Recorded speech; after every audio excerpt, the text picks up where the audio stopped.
Está con nosotros Beto Velarde, de Acción Popular, que va con el número 12.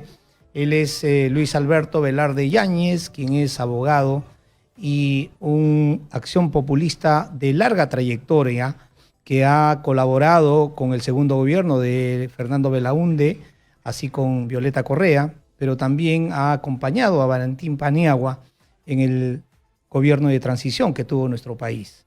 Y por cierto, le damos la bienvenida. Beto. Buenos días, amigos de Exitosa. Placer de estar en este prestigioso programa de Súbete Ya. ¿Cómo estás tú? Bien, ahí Beto. Realmente muy animado en estas elecciones que van caras nuevas, van jóvenes, van gente con experiencia como en tu caso, ¿no? Nosotros podemos ver que realmente tienes una gran trayectoria, ¿no? A partir de que has venido ocupando cargos interesantes, importantes, ¿no? Como es en la presidencia del Consejo de Ministros, en el Seguro Social, ¿no? Pero también tienes una formación interesante en la Universidad de George Washington University en temas de estrategia política, ¿no? También has estado en otras instituciones educativas que realmente te dan una fortaleza para poder transmitirnos tus conocimientos y experiencia, ¿no? Tanto experiencia en el sector público como en el privado, porque vemos que en el privado has estado como director y gerente de bancos. Pero a todo ello, ¿cuáles son tus propuestas de llegar al Congreso para que este Perú cambie? Bueno, en primer lugar, quiero agradecer la invitación de Exitosa, recordarte además que he sido secretario general nacional de Acción Popular y creo que la más importante de mis experiencias académicas ha sido en el IE Business de Madrid, que ha sido calificada el año 2019 como la más importante escuela de negocios de Europa. Y hago esto recordar porque al final de todo vamos a hablar sobre un problema que nos importa a todos. Fíjate, tengo la experiencia de haber sido secretario de Transporte Urbano en los años 90, cuando era regidor de Lima, en la primera alcaldía del alcalde Belmont.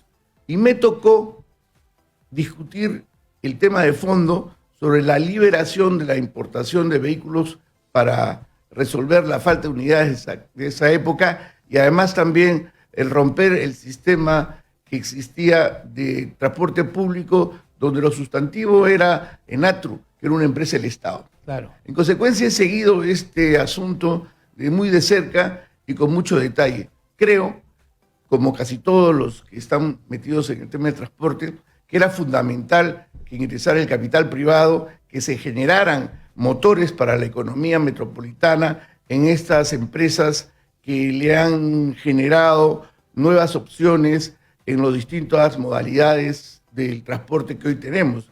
En lo que refiere a masivo, por ejemplo, el tren eléctrico ya era una discusión desde los años 90, como tú recordarás. ¿Sí? El presidente García entre el año 85 y el 90 lo usa como un caballito de batalla para ganar la elección de la alcaldía para el ex alcalde del Castillo. Y hemos visto que el país digo porque el impacto lo sufre todo, no ha logrado entender la necesidad de que la infraestructura más importante, que es el metro, sea una actividad de todos para facilitar que esta ciudad tenga un tránsito fácil y que permita que las inversiones, tanto las grandes como las pequeñas, generen empleo formal. Y eso va a ser el tema de fondo, creo hoy, que nos preocupa a los limeños. Porque estamos reduciendo la velocidad a casi menos de 10 kilómetros por hora en horas punta, y eso obliga a que se pierda una hora y media de tiempo en cada ciudadano y las esperas de casi 40 minutos promedio para intercambiar de vehículos. Las respuestas están allí, mi querido amigo. ¿Cómo hacerlo? Sin duda alguna hay que alinear la voluntad política y darle conducción a este problema. No es un problema solamente técnico-normativo, que sin duda hay que mejorarlo. No es solamente un problema económico, que también hay que darle mayor recursos a la ciudad y a la autoridad de transporte para que lo atienda, sino sustantivamente hoy es un problema de conducción política. Necesitamos el liderazgo desde el Congreso, desde el Ejecutivo, desde los alcaldes metropolitanos y distritales para entendernos y resolver este problema del transporte urbano que tiene como correlato aumentar la inseguridad ciudadana. Bien, vemos que realmente estás involucrado entonces con el sector desde los años 90, ¿no? Entonces, esto te da con más razón, digamos, poder tener una lectura más certera de lo que está ocurriendo. Y definitivamente la ciudad de Lima y Callao ha estado postergado, como todas las ciudades del Perú, en cuanto al sistema de transporte, ¿no? Por eso tenemos lo que tenemos, un sistema totalmente deficiente, caótico, en perjuicio de todos los usuarios.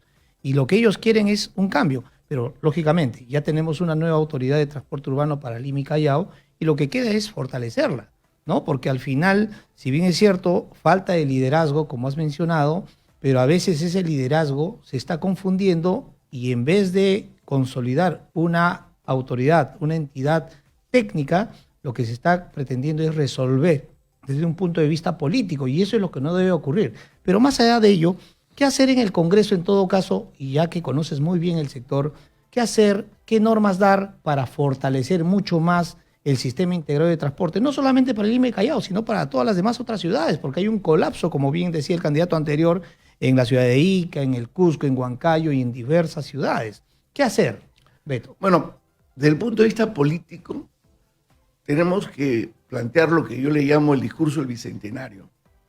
Hay una relación entre territorio y población que venimos arrastrando sin mayor análisis ni mayores decisiones políticas para los efectos. Fíjense, la República en estos últimos 200 años ha tenido básicamente un equilibrio entre lo rural y lo citadino, pero en los últimos 40 años la avalancha de la migración interna ha generado que entre Arequipa y Tumbes el 75% de los peruanos vivamos ahí. Eso ha hecho que las ciudades tengan unos crecimientos vertiginosos. Cuando uno va a San Juan del Lurigancho, cerca donde yo he crecido, crecí en el RIMAG, ¿no? Se da cuenta cómo ese 1.000.000 y algo de ciudadanos no existía hace 40 años. Y te va explicando un poco cómo es que esta red de transporte que hoy día nos afecta no ha podido crecer planificadamente, porque no había una relación apropiada entre población y territorio. Es cierto, pero esa está haciendo un plan maestro. Correcto. Tú has dicho la palabra mágica, se está haciendo, ¿no? ¿Qué es lo que está ocurriendo en todo el Estado? Que los problemas crecen más rápido que el alcance de las soluciones. Entre el diagnóstico, el levantamiento de los perfiles, la existencia de los expedientes técnicos, la búsqueda de los recursos presupuestales, la ejecución de las obras o las adquisiciones, hay un trayecto de entre 3 y 4 años. Cuando se hace la obra nueva o se brinda el servicio nuevo, el origen del problema, que fue diagnosticado 4 años antes, termina siendo ineficiente la solución, porque se ha atrasada. Exactamente, atrasado mucho. Un ejemplo claro que los televidentes de este prestigioso programa pueden ver. Cuando decidimos hacer los Juegos Panamericanos, les dimos 1.200 millones de dólares y un conjunto de reglas para que pudieran resolver los problemas de infraestructura y pudieran llegar en una meta muy marcada. Y Carlos House lo hizo. 10 meses. Muy bien por el presidente en House, pero también es la conceptualización que tuvo el Congreso de aceptar la propuesta en ese momento de facilitar 2 cosas, recursos suficientes y un conjunto de normas que le permitieran ágilmente resolver el problema. Ese es el fondo de la propuesta. Entender que no podemos continuar con esta condición de transporte. Y tú también lo has dicho muy bien, ya hay un plan. Hay que fortalecerlo dentro de esa misma estructura, porque si no lo hacemos, vamos a volver a dispersarnos comenzando de cero. Viví la experiencia, por ejemplo, en un tema tan complejo que a los ciudadanos les interesa, el problema de la educación. El año 2000, el presidente Paniagua hizo la encuesta nacional por la educación que permitió que luego, en el año 2002, hiciera el acuerdo nacional y en el año 2006 el proyecto educativo nacional, hasta el año 2021, como una consideración de todas las fuerzas políticas, empresariales, sociales y hasta religiosas.